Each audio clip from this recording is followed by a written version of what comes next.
everyone, and welcome to No Off Season. I'm Ben Pickman. I'm Sabreena Merchant. And today on the show, the WNBA Finals, the 2025 WNBA Finals are officially over. The Las Vegas Aces are your champions for the third time in 4 years, having swept the Phoenix Mercury, winning Game 4, 97-86. This is our final on-court post-finals episode. And Sabreena, we are joined by the third member of our team who's been writing with us all series long, Marcus Thompson. Marcus, how are you doing after this Game 4 series clincher? I just want to know why you got. I didn't get to say my name. It felt like I wanted to be like, and I'm Marcus Thompson. You should have just stepped in, Marcus. I know. Honestly, the opening should've. was there. You should have just gone for I it. don't know, That's man. on you. Ben was in his bag, though. I didn't want to interrupt Ben's bag. He was cooking. Hey, I'm good. I'm excellent. This thing is over. We're not going back to Vegas. We're not going back to I was Vegas. just trying to cook as much as A'ja Wilson did throughout this series, Marcus. The Finals MVP for the second time. Your in friend, her career. A'ja Wilson. Yeah, we'll get into A'ja the press Wilson. Your conference ghostwriter, moment. A'ja Who Wilson. took a seat next to Ben Pickman during the post-game press conference? We will get into all of that, Sabreena, throughout the course of this post-final show. But let's start with the big picture. As I said, Aces are the champions here. Third in 4 years. A'ja, two-time Finals MVP. Becky Hammon, another title for her. Just what sticks out in your mind as you reflect on Game 4 and the series more broadly? This feels like a microcosm of the season, or like an embodiment. Like I can't believe the team we just watched destroy the Mercury is the same team we watched against the Fever. Mm-hmm. But it was like fitting for the season. They were very mid. Then they go 16 in a row, and you're like, oh yeah, this is that team, and you're reminded. Then they kind of mess with their food again, and it's like, Seattle, oh yeah, Indiana, yeah. this is that team. We've gotten to the point where it's now undeniable. They were so good that the Mercury looked mediocre, and that's not a mediocre Mercury team. Like, that was good. So to me, we're looking at they're in a conversation for like the greatest core group in WNBA history. Yeah, I mean, to me, it's not really about Game 4. Like, this series was lost in Game 1. I don't think we put enough of an emphasis on it back then. Like, the Mercury had to come in and steal that game because they had the rest advantage. When you're the road team coming in, you got to take Game 1, and they had it right there, right? You know, Marcus has talked about that DeWanna Bonner three-pointer at the end of Game 1. Obviously, the Alyssa Thomas free throws at the end of Game 1. Just that was the opportunity there for the taking, and they just were never able to recover from that. I mean, it came down to Game 1 and Game 3 were your nail-biting finishes. And we should say it took Phoenix having this almost historic comeback in Game 3 to even make it close. And in Game 4, they were playing without Satou Sabally, who, she was out with a concussion. And Las Vegas controlled the game from the very beginning. And every single moment that it seemed like Phoenix could maybe eke back in and maybe replicate some of the magic that they had in Game 4. Like, the Aces just made big play after big play. It was A'ja getting baskets. It was the Aces defense forcing turnovers or forcing stops. It was Phoenix just being a little sloppy on the offensive end. Time and time again, we just saw the Aces handle the details so well in this series. We talked about it in Game 1, and we've talked about it throughout, and I think that is really where the experience of this team, the Las Vegas Aces, that is, really shown through. They just handled all the details to near perfection, or as close as you can come in a final series like this. Yo, it's crazy. It was fun too. Like, they're an exciting team. The shot making of the Aces, so good. It really broke the Mercury, right? It really broke them. Every run they went on, somebody responded. And I thought, just because, I feel like sports hates journalists, right? And the worst possible outcome for us was going to happen. I thought Phoenix was going to come in here, play free, nothing to lose, hit 15 threes, and we're back in Vegas. I mean, Marcus is looking at hotel prices in Mandalay Bay literally already. It was literally Las Vegas who played with nothing to lose. They shot the comfortable threes. Chelsea Gray hit the big threes. And what did Phoenix go? 5 of 18. Like, the shot making of the Aces not only makes them fun to watch, it just makes them incredibly tough to beat. And we saw it all series long. I mean, Game 1 was the Dane Evans, Drew Lloyd game. Drew Lloyd, when did she have the 4 3-pointers in 3 minutes in the open Game 3? In Game 4, it was all of them. It wasn't just A'ja who scores 31, but it was they get 22 combined for Evans and Lloyd. It was Jackie Young and Chelsea Gray combined scoring 18 points each. I mean, like, the other takeaway that I think we just underestimated heading into the series is just how many weapons the Aces have. The multitude of weapons. They could win so many different ways in so many different styles of game. like they were just significantly better than the Mercury all series long. There's no other way to put it. Yeah, I mean, Phoenix just was not good enough defensively at all in this series. I Yeah. think the Aces scored at least 20 points in 14 of the 16 quarters in this series. And you think about Phoenix coming in as the best defense during the playoffs, having taken down New York, having taken down Minnesota. They have this length, they have this versatility. And the Aces put together this small lineup that Phoenix just could not figure out for the entire series. Yeah, they had a hard time matching up, and I thought Phoenix was a tough matchup because you had those three players who are so tough to guard. But once they neutralized Alyssa in game one, that was ball game. Yeah. They never figured out how to recover from that. Marcus, like, you are a historian. Not that you are Sabreena, but you are also a historian. Maybe you can pile on after this. That's been calling me old, like that's what live it is, on the streets. Yeah. No, I'm old. Wearing It's your fine. Oakland, California shirt. It's fine. You know, we've heard comparisons for this team, and you brought it up. The Comets of the, early founding of this league. The Minnesota Lynx. Nikki Fargas, the team president of the Aces, she's compared Asia to, Tyson, Tiger, MJ. Like, she's putting Asia in that class. She said that when she is all said and done, she will be the GOAT. I don't know, put some of this in historical perspective, or what impresses you having watched some of these people, having covered incredible athletes on the NBA side too? Like, how do you reflect on either the team or the Asia Wilson individual historic dominance? Yeah, they've got a strong case. I mean, look, I was a big Comets fan, like massive. Like when that came, it was a lit time, but the league wasn't the league like now, right? I mean, Cynthia Cooper, and they just cooked everybody. Like they were so out. And that's what Becky said. She was like, they cooked me. Yeah, they cooked me. It was bad. Like nobody had a shot. The Minnesota was tough. I think it's a great matchup of like when they were playing in this proverbial series. Like Sylvia Fowles is going to be a tough matchup. Simone Augustus and obviously Maya Moore. Maya Moore versus Jackie Young is so exciting to think man. about. Oh my God. Like we were denied that. That would be gracious. insane. Yeah. But this team is so full of talent that they'd be such a matchup problem. To me, the uniqueness of Asia is she's a big, but she plays like a wing, and we just haven't seen that. So we're not only seeing like a great player coming to our own, we're seeing something we've never seen before. I mean, that shot in Game 3, just the picture of it. You're not supposed to be 6'4" creating those moments, right? It's like back to the basket. There's been bigs where you get a putback or a big rebound or inside shot. Like she's hitting turnaround 15-footers over wives. Like this is like legendary stuff. Unclear right? if they're actually married yet, but the point stands. I mean, wifeys. Yeah. That's what we say when we don't know if you're married. Just wifey. Over couples? How about that? What's interesting is like you're kind of describing Brianna Stewart, right? A big Yes, who's absolutely. 6'4", who can No do all question. of these things, but Asia's just a better shooter than Stewie is. She's And a a better better rim big. protector than big, Yeah. Stewie is. Like all of these things that we thought Brianna Stewart was ushering this new age of what a big could look like in the WNBA, and Asia just took it a step further.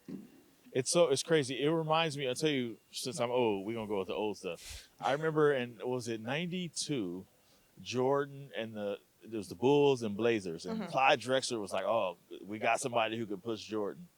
And like Jordan saw that and just absolutely was like, I'm destroying Clyde Drexler. And the thinking was like, all right, number 2, like number 100 is closer to Clyde Drexler than Drexler is to Jordan. To me, that's what it felt like Asia did. Like, yeah, Alyssa Thomas is good. Nafisa Collier is good. Brianna, like, no, you guys are nowhere near her. Like, and that's what she said this series, this whole season, really. Like, you can't touch me. There's no number 2, really. Yeah, that's what Becky said, right? She's from South Dakota. She thinks about Mount Rushmore a lot, but Asia is Everest. There's no one around her.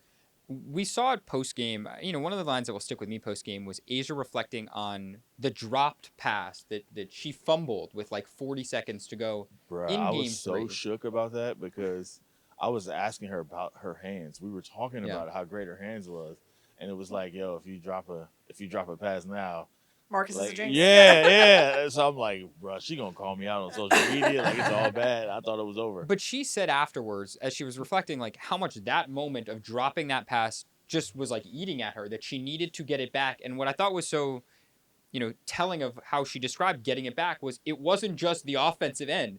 She knew either I'm going to get a basket and score and win this game this way, or I'm going to win it on the defensive end. And just like the ability for her to impose her will at all moments in the game, I think that was it was just so apparent throughout this whole series. I think what is so amazing, though, and maybe we want to zoom out, Sabreena, and reflect on the Aces' entire season, was just how they got to this point. And I know we touched on it earlier about this kind of playoff run being a microcosm for their entire season, rather, how they, they were a put-back layup by Jackie Young away from losing to Seattle. They were, an Odyssey Sims layup away from losing to the Indiana Fever, and then they just dominated the Phoenix Mercury. And to me, that is really the story of their season of slow starts, 500 at the All-Star break, the 50-point drubbing at the hands of the Minnesota Lynx. 53-point drubbing. Yeah. Second worst in WNBA history. And then the 16-game win streak, and they've lost 3 times since August 2nd. Yeah, their first 28 games, they went 14-14. Their last 28 games, they went 25-3. So pretty good. A bit of a change, yeah. But I mean, part of it's matchup, right? You look at Seattle, they had bigs who could actually contend with Asia, right? They had Neko Gumuke, they had Ezzy Magbagor, they had Dominique Malanga, Aaliyah Boston in the Indiana series. There's just nobody on Phoenix who could hope to approximate that, and that completely changed the tenor of the series because you have to spend so much energy thinking about Asia, and then Asia opens things up for everybody else, right? So, I mean, I wonder if it's partly like the Aces just turning it on, figuring out what they need to do, or like this was just a good team for them, right? Like we talked about it during the regular season, they beat Phoenix all 3 times that Asia played. I do. That's a great point. Like, no, is this a team that's good enough and experienced enough that no matter who they play, they would have figured out a way to win, right? And we saw them do that in the other series, and they just didn't look this great. Right. Yeah. It's the bottom line. Then they get to the finals, and they look incredible. So it almost feels like, I mean, we're adding 22 and 23 to it too. Yeah. But if you look at the total package, they were going to figure it out anyway, right? No matter who it was. Except for they almost didn't in the They first and almost second did. round. Like Yeah. that is the thing that is so confounding about it. And maybe that speaks to, and we're going to get into the season big picture in episodes later this week and going forward. But maybe that speaks to just the competitive parity in the WNBA right now that, really 1 through 7, you can maybe make some cases for that could the finals be any combination of those teams? I guess maybe, 1 through 7. Yeah, because Seattle made it close. They were the 7th seed. Indiana made it close. They were the 6th seed. I mean, even Golden State. Don't forget almost about the took- Valkyries, baby. Even Golden State almost took Minnesota to 3 games, right? Like, there was a significant amount of parity in the playoffs this year in a way that we haven't seen before. Like, you look at Vegas's runs in 22 and 23, first round sweep in both those seasons, second round sweep in 2023, Yep. 4 games in the finals.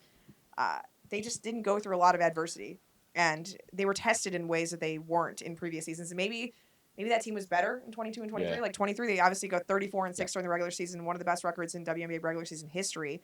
And there was just no hope of containing that team. Like even without Chelsea Gray in the final game, they still beat New York on their home floor. Right? And that journey mattered to them. Like as this team started to reflect post game, you could see the emotions in Becky Hammond's face. I mean, at one point in the post game press conference, Asia Wilson, who had already been enjoying her champagne, and her parents, both of I them, think it was more beer. It definitely beer? smelled like beer. they both had Yeah, both no, of her she was- parents she had was- bottles that they She were was holding nursing as that well. Michelob Ultra, yeah. Asia held up a towel, a 2025 WNBA Championships towel, to kind of shield herself and Chelsea and Jackie from a crying Becky Hammond, who was just reflecting on the journey and how much this team and Yeah, these they couldn't players handle it. mean from her. They were like, Becky, please do not get emotional in this And it was moment. very And funny because then Jewel walked in and she's like, "Oh, Becky's crying already."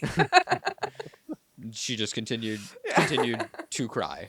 It's a testimony of their depth too. Yep. Like, I mean, I do feel like that's part of the Phoenix story. I mean, beating New York, beating Minnesota, running really 7 deep, right, at best, and then you run up against this buzzsaw. Like they just did. Even looking at this last game, they fight. They're the queens of comeback, right? They love the late rally, but they just didn't have enough. But Vegas had enough. Yep.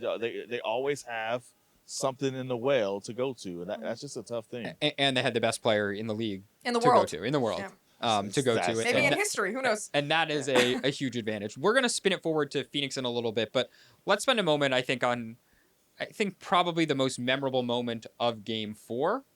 I mean, maybe if you guys No, I think you're right. I think the most memorable moment, pre-celebration, but it was Nate Tibbetts, the Phoenix Mercury coach, getting ejected towards the end of the third quarter. He picked up 2 quick double technicals, and per the pool report that Annie Costable, front office sports, conducted with the crew chief, Roy Galbanyan, Nate initially said, "That's effing terrible" to one call, and then said, "That's effing terrible" again, and he was assessed his first technical after his first sequence of words, and then assessed another technical after repeating it. I mean, Nate said it was a weak technical. He said he'd never seen an ejection like that. Embarrassing. He said it was embarrassing. He said it was BS.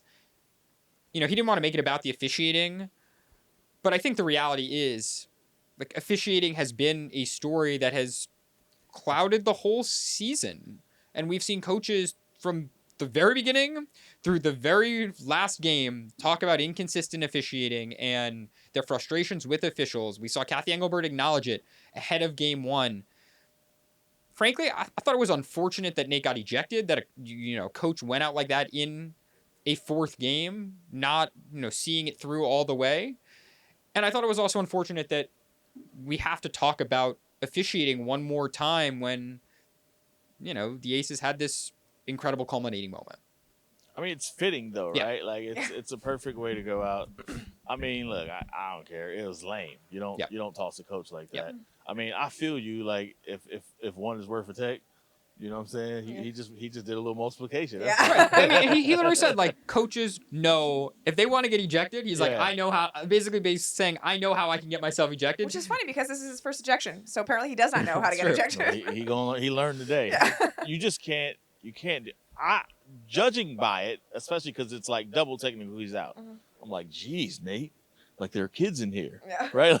That's what I immediately thought. Like, what did he say? Yeah. To find out that's what he said, like It's that's lame. that's lame. so Super lame. lame, Like, yeah. come on, man. Like they got to get a handle of this. And then there was a bit of like doling out the text. Obviously, it gets emotional. Some team's about to go home.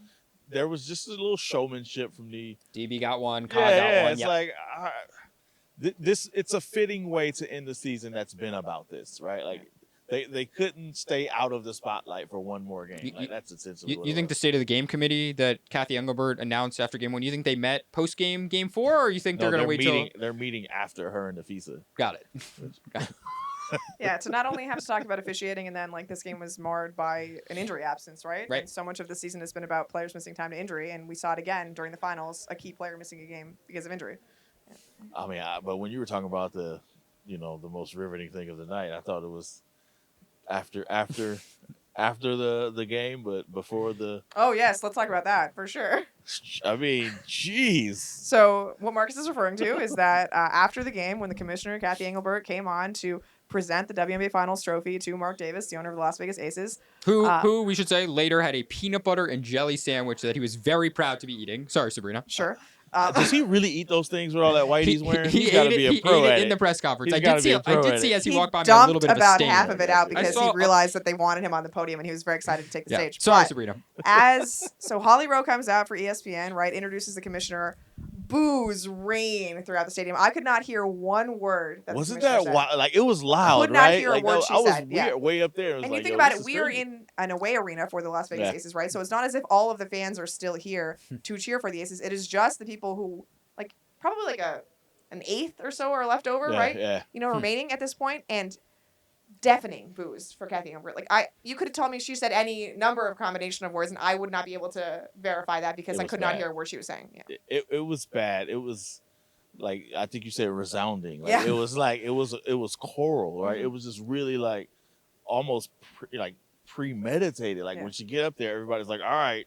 When she you're like, let's Yeah, go. let's The moment get they ready, say her yeah. name, let's get ready. Like that's how bad it was. And then like, all right, cool. At first it was like, yo, wow, they booed her. She The hands it off second to Mark time, Davis. Yeah, she the gets it. cheers start. She comes back to Yeah. give Asia Wilson the finals the MVP. finals MVP, which is a moment for Asia. Mhm. Like she's trying to run off these stats. Yeah. Like I don't know. Again, I didn't Again, hear what she couldn't said. hear a word like, she said because the minute the mic went back to They went it Cathy, again. boos, unending boos. Yeah. that and then again, she's hurrying up to get through it. Mhm. Gets through it. Hands the mic to Holly Rowe, who's interviewing Asia, Mhm. and then Cathy gets out.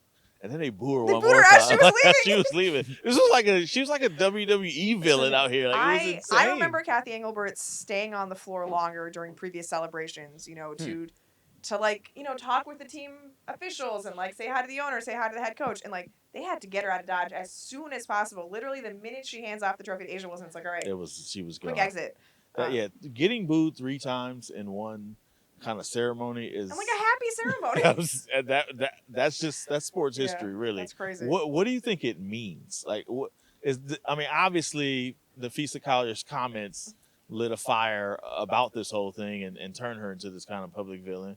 But is this a symbol of how like just everybody's behind the players in that sense? Yeah, I mean, I think it is. I mean, I think one of the things that Fee did so well, and we touched on this in her comments, was she really rallied so many different kinds of constituencies behind her message of what she was saying. And that was players, that was fans of Fee, that was fans of the league, that was fans of Caitlin Clark, Oh, yeah. that was clearly fans of the Aces and the Mercury who were in the building in Exactly Game 4. right. And again, we should say, like Cathy Engelbert, the league has, prospered over the last 6 years. It has exploded in growth under her tenure, and obviously some people debate how much is that a result of the players, how much of that is a result of Cathy Engelbert and the capital raise and the investment from teams. That is all up for debate, but I don't know if there's another way to read it than the fans. I mean, as you guys are saying, it was more than just when a commissioner gets on stage, like at the draft. at a draft, yeah. And it's like kind a of sprinkling of booze, and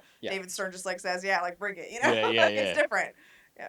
Yeah, that I'm telling you, and I think maybe 2015, or maybe 2010, it was earlier than that. I was there when Joe Lacob got booed. The fans were hot that he traded Monte Ellis, and he took the mic, and it was bad. I think that was worse. Well, it's the worst I've ever heard. I think it for might sure. be worse. So is Cathy Engelbert then hoping that the next 10 years of her professional career are the same as the Warriors after that moment? Cathy Marcus, needs 4 championships over the next 15 years. I mean, just the first off, like that it was 3 times, right? Yeah. And it feels like this all just happened in like a week span, Right. Like the Warriors were terrible for a while. Like that was building. He was talking about we're gonna win championships and all that. This just sparked. Yeah. You mentioned the Warriors and you used the word building, and so I think that is a perfect segue for how the Phoenix Mercury are going to look going forward, because their general manager, and you wrote an excellent story on this during the series, Nick Uren, came from the Golden State Warriors, worked with Steve Kerr, the head coach there, and Bob Myers, their former top basketball decision maker. And Nick comes to Phoenix. This was just his second season with the franchise where he's the top decision maker. This past offseason, they trade for Satu Sabali. They trade for Alyssa Thomas. They have just 2 returning players from last year's team on this one. Completely a new generation of the Phoenix Mercury, post-Taurasi, post-Griner. Sabreena, as you look forward for the Phoenix Mercury, what do they need to do to get back to this point and to potentially win the finals? Because obviously that is now the goal they are going to have. Yeah, I think they need some sort of secondary ball handling. There's a lot of reliance on Alyssa Thomas, and there are not a lot of counter punches you can throw if Alyssa's, being taken out of the game. So, you have people who can create their own shot like Halia Copper or Dewana Bonner or even Satu, but they're not creating for others in the same way that AT can, and you really just need another backup point guard, honestly, who can help play with AT and play off of AT, but also run the offense when she isn't.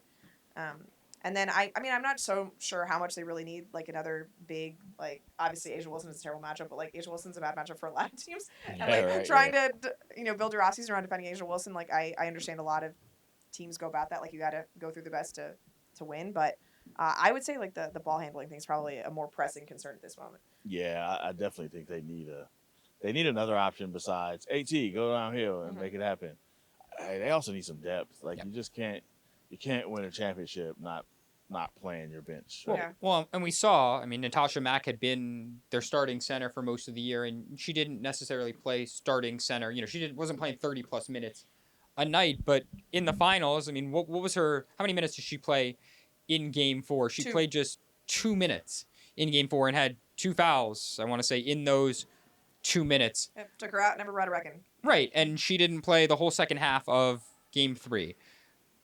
They also didn't get much, Monika Komakani struggled at times throughout this series. Sammy Whitcomb finally hit a 3-pointer in Game 4, but she had not scored since the fourth quarter of Game 1. Right. Kat Westbeld, who had been very reliable and an important contributor for them in the first half of the season, struggled throughout this series. Like, you talk about depth, you talk about the bigs, you talk about needing another ball handler. For as close as the Phoenix Mercury came, and I think Nick would recognize this too, they have a lot of work to do if they want to get back to this point. This is going to be the most anticipated free agency we've ever had in the league, with pretty much every veteran player who is a free agent. Coincidentally, of course, Kalani Brown, one of the two veteran players who is not a free agent. So maybe she's on the line with Nick right now talking about roster decisions. But they know that they're going to need to make some changes to get back here, because for as close as they came, and you talked about it, Marcus, as it relates to Asia and the rest of the league, like the Phoenix Mercury still have a ways to go, and it's not to me just about experience if they want to get to the top of the mountain next season. Yeah, knowing Nick and that kind of philosophy he operates with, they just had too many one-way players. Yep. And if you look at the best teams in the league, you just have to be able to do it on both ends, and that's Natasha Mack's problem, right? Great shot blocker, really good, but you're losing They offense. never figure out her offense. And you can't against the Aces, you just can't sacrifice any offense. You just can't, because they're gonna score on They you. score so like much. like from so many different ways. Yeah. I mean, obviously Asia, but if Jewel Lloyd and Jackie Young, who's like probably one of the most underrated players in the league, they're just cooking you. If Dana Evans is coming in cooking you, you don't stand a chance. So I do think they need some more. Like, that's the way the league is going. You got to play both ends. You got to get up and down. You got to be able to guard on the wings, and you got to be able to create offense. Like, that's what they need. I can see them going after those type of players. I guess as we start to wrap up, any final behind the scenes, favorite moments of the finals, things that, you saw in tunnels and hallways and press rooms, conversations, any story, any moment stick out in your mind? I got a question for you. Yes. Who's the greatest person you sat next to tonight? I'm enjoying sitting next to Sabreena Merchant. It's been a pleasure to sit next to Sabreena on these podcasts. But yes, Marcus, as you said, A'ja Wilson, the 4-time WNBA MVP, sat next to me during the press conference, and I asked her, do you want to help me on my story? And she looked at my computer, and I said, here's what I got. Like, what should I do? And she was like so on it. She basically said, like, Asia's here, and what did she say? She said, like, I can't even remember. It was that big of a moment. I'm that starstruck. She said, Asia's struggling, but she's here with me right now, referring to me being with her. It was... I was not expecting it. A lot of Michelob Ultra. Yeah. It feels like I've had a Michelob Ultra retelling that story. Yeah. And then her mom sat next to me too, right after. So Sabreena, I got two Wilson family members. So did you fall to number 3 in the rankings? I'm good. I got to sit next to Mark Davis. We had a great time. And now Marcus Thompson, the illustrious Marcus Thompson. I don't know if I stack up, but we need to switch so you can get some of this too. You want me to make your night complete and we sit next to you? Sabreena, what were your favorite? Any moments stick out for you? I really enjoyed Bam Adebayo as a doting, not necessarily wag. What do we call him? Just partner. Mag? I don't know. No, like. No. Yeah. Hag. He's a hag. Hab. I don't know. There was debate about this in the post-game presser. I'll call him a sap, a spouse and partner. Yeah. Filming. Oh, that's pretty good. I think he filmed the whole post game. Anyway, yeah. So Bam Adebayo films the whole post game. I really enjoyed during the ceremony on the court. They were talking to A'ja Wilson about how nice it is to have all of like her loved ones in the arena with her, and the jumbotron pans to Bam Adebayo, and all of the Aces fans start cheering, and he looks at the jumbotron to figure out why they're cheering. He sees him, and he starts cracking up. It was very adorable. It was, and seeing her fall into his arms, like saying thank you for believing in me, like that's the stuff that championship moments are made of, right? That was really cool. sweet. Yeah. I really, who I felt it for was Jewel Lloyd. I mean, think about what Jewel has been through, right? With a rough Team USA experience, like kind of getting ran out of Seattle, and even she said, like, Becky believed in me the whole way. For her to play like this in the finals, now 10-0, but like not like a charity 10-0, like I was cooking you.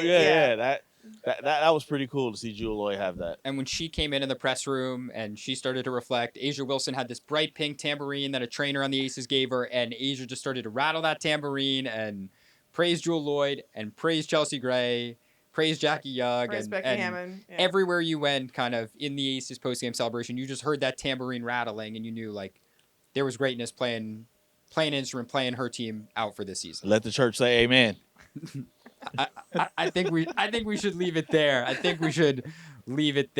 That is all we have for you from. Just real quick, I want to thank everybody at Michelob Ultra Arena and the Mortgage Matchup Center who came up and said hi to us. It's so nice. Yeah. Whenever you come say hi and say that you watched the show and like the show, like it means the world. So thank you to everyone who did that.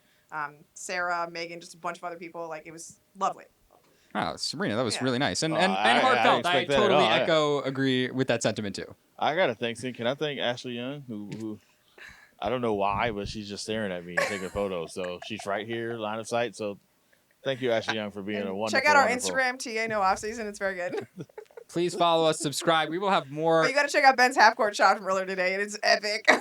Talk about a moment that I will not remember, that will live. I mean, two different sides of the spectrum for me. Asia Wilson. Yeah, you've had a Good thing I didn't show her day, that. yeah. Hey, good Had a thing. pretty good day, What do you yeah. think she would have said had I showed her my half-court shot attempt, She Sabreena? probably would have took you under her wing. Right? I think I could have got. Took you in as a charity case. Like, I mean, I need some work after that attempt. But, well, we are done with this work for the finals, and we will be back next you're week not with done. more Yeah, work 'cause because there's no the off-season. WNBA season might have concluded, but as we say in the show, there is no off-season. The CBA deadline on October 31st. crazy free agency, and the college basketball season is also starting very soon. But we will be back, our regular cadence, for our Tuesday episode this week. Wherever you are listening, please follow our show. If you're watching on YouTube, please subscribe. Please follow us on TA No Offseason on Instagram and on TikTok. Shout out to Ashley again and Bree, who was with us for the first few games. And please tell your friends also to follow, like, subscribe, give us a comment. We'd love to hear from you. Sabreena said it. We're so appreciative of all the praise throughout the finals, people coming up to us, listening to the show during the season, all the comments we've gotten. It's been awesome to build this community and watch the show grow. And of course, speaking of community, please go on over to our partner, the Yahoo Sports Hub, for more content at sports.yahoo.com/women's-sports. On behalf of The Athletic, Marcus Thompson, Sabreena Merchant, both stars, all stars. You'll be finals MVP, co-finals MVPs in my book. I am Ben Pickman. Thank you for listening, and we will see you next time. Thanks for tuning in to No Off Season. To hear more, be sure to like and subscribe. We drop new episodes every Tuesday and Friday.